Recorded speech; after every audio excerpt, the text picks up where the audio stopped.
नमस्कार, आप देख रहे हैं वेणु न्यूज़ और बात मुद्दे की में मैं हूं लवकांत सिंह। एप्स्टीन फाइल्स की अगली सीरीज में मैं आपको बताऊं कि इसमें प्रधानमंत्री नरेंद्र मोदी का भी नाम लिया गया है और उन पर बड़े गंभीर आरोप लगाए गए हैं। क्या हैं वो आरोप और कैसे सरकार उस पर प्रतिक्रिया दे रही है, आगे बताते हैं।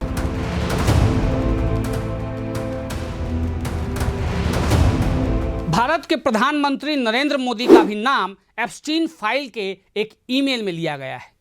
हालांकि इसके बाद भारत सरकार के तरफ से इसका खंडन किया गया। We have seen reports from an email message from the so-called Epstein files that has a reference to the Prime Minister and his visit to Israel. Beyond the fact of the Prime Minister's official visit to Israel in July 2017, the rest of the allusions in the email are little more than trashy ruminations by a convicted criminal which deserve to be dismissed with the utmost contempt. भारतीय विदेश मंत्रालय के प्रवक्ता रणधीर जायसवाल ने Epstein file में जिस email में नरेंद्र मोदी और जेफरीन एप्स्टीन के मुलाकात का दावा किया गया है उसको खारिज किया है और यह कहा है कि बिल्कुल बकवास बात है और केवल नरेंद्र मोदी ने ही नहीं, दुनिया के जितने लोगों पे ये आरोप लगाए गए हैं उनमें से बहुत ज़्यादा लोगों ने इसे खारिज ही किया है और एक कोरा बकवास बताया है। कांग्रेस ने शनिवार को दावा किया कि नरेंद्र मोदी का नाम एप्स्टीन फाइल में है और कांग्रेस के प्रवक्ता पवन खेड़ा ने एक पीसी करके ये कहा कि जिस तरीके से भारत के प्रधानमंत्री नरेंद्र मोदी का नाम एप्स्टीन फाइल में लिया गया है वो राष्ट्रीय शर्म की बात है। उसमें कहा गया है कि किस तरीके से नरेंद्र मोदी ने ट्रंप के लिए, उनके फायदे के लिए नाच और गाना किया था। हालांकि कांग्रेस बहुत जोरदार तरीके से इस पे आवाज उठा रही है और वो ये कह रहे हैं कि जिस तरीके से भारत के प्रधानमंत्री का नाम उस फाइल में लिया गया है उसके बाद ये राष्ट्रीय शर्म का विषय तो है ही साथ खुद नरेंद्र मोदी को आगे आकर कांग्रेस के 3 सवालों के जवाब देने होंगे। क्या हैं वो 3 सवाल और क्या क्या पूछा जा रहा है, अभी आपको बताते हैं। हालांकि विदेश मंत्रालय ने इन आरोपों को खारिज करते हुए कहा कि जुलाई 2017 में प्रधानमंत्री की इजराइल की आधिकारिक यात्रा के अलावा ईमेल में बाकी सब बातें बकवास हैं। विदेश मंत्रालय ने बयान जारी कर कहा कि हमें तथाकथित एप्स्टीन फाइल में एक ईमेल मैसेज की रिपोर्ट मिली है। इसमें प्रधानमंत्री और उनकी इजराइल यात्रा का जिक्र है। जुलाई 2017 में प्रधानमंत्री की इजराइल की आधिकारिक यात्रा के अलावा ईमेल में बाकी सारी बातें दोषी अपराधी की बेकार की बकवास से ज़्यादा कुछ नहीं और इसे पूरी तरह से नज़रअंदाज कर देना चाहिए।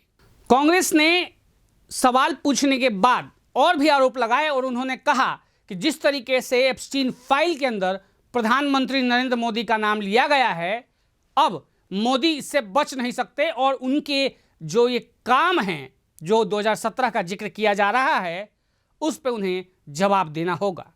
कांग्रेस ने जेफरी एप्स्टीन की जुड़ी नई फाइल जारी होने के बाद पीएम मोदी पर सवाल उठाए हैं और इसमें यह कहा गया है कि पीएम नरेंद्र मोदी का नाम इस फाइल में लिया जा रहा है। अमेरिका के सीरियल रेपिस्ट, बाल यौन अपराधी और मानव तस्कर जेफरी एप्स्टीन ने 9 जुलाई 2017 को एक मेल में लिखा है, भारतीय प्रधानमंत्री मोदी ने सलाह ली और अमेरिकी राष्ट्रपति के फायदे के लिए इजराइल में डांस किया और गाया। वो कुछ हफ्ते पहले मिले थे, ये काम कर गया। कांग्रेस ने लिखा, एप्स्टीन का साफ कहना है कि मोदी ने मुझसे सलाह ली और अमेरिकी राष्ट्रपति के फायदे के लिए इजराइल में जाकर नाचे और गाए। कांग्रेस ने यह भी कहा कि नरेंद्र मोदी 2017 में 4 से 6 जुलाई तक इजराइल में रहे, वहां लोगों से मिले और उसके ठीक पहले 25-26 जून को वो अमेरिका के राष्ट्रपति डोनाल्ड ट्रंप से मिले थे।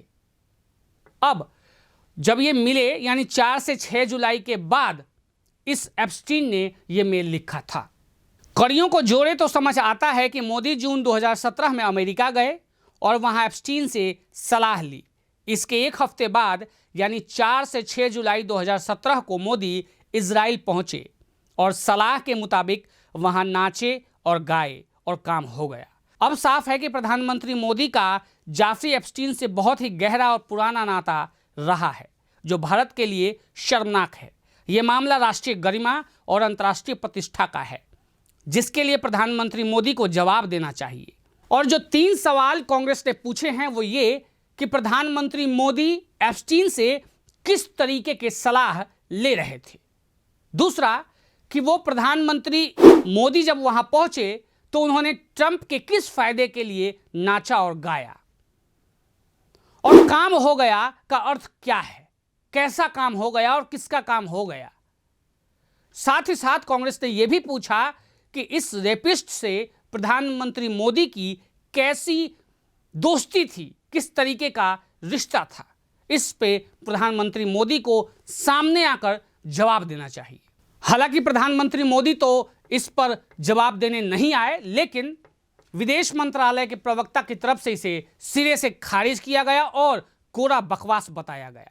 हालांकि ऐसा नहीं है कि किसी का नाम ले लेना ही उसे दोषी साबित कर दे, लेकिन चूंकि यहां राजनीति है इसलिए कांग्रेस इस मौके को बिल्कुल नहीं छोड़ना चाहती और वो चाहती है कि इसी एक मुद्दे को लेकर प्रधानमंत्री नरेंद्र मोदी को घेरा जाए। अब देखना यह होगा कि कांग्रेस इसमें सफल हो पाती है या नहीं। आज के लिए इतना ही। अगली कड़ी में बताएंगे आपको और कौन कौन से नाम इसमें शामिल हैं और क्या आरोप उन पर लगे हैं।